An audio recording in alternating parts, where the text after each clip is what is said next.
fraternal charity based on the example of Christ.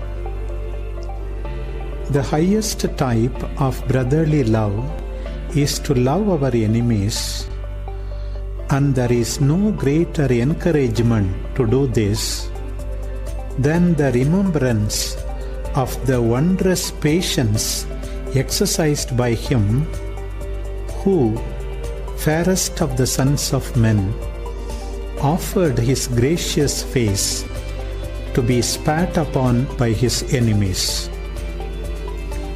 All creation is ruled by a glance from his eyes, and yet he allowed them to be blindfolded by wicked men.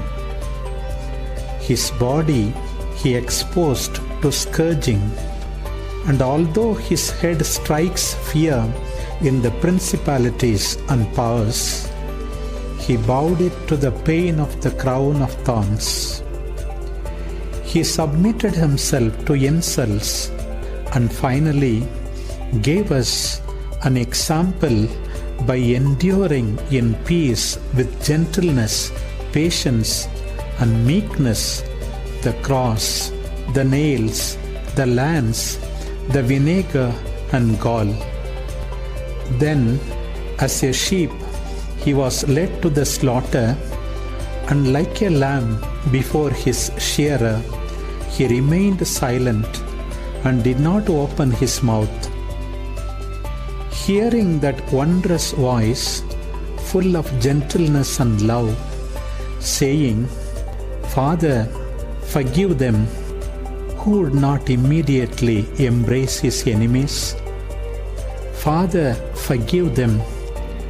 Can any greater degree of gentleness and love be added to this prayer? However, he did add something. To pray for them was too little. He wished also to make excuses for them. He said, "Father, forgive them, for they know not what they do. They are great sinners, but with little understanding." And so he said, "Father, forgive them. They are crucifying without knowing who it is that they are crucifying. For if they had known, they would never have crucified the Lord of glory."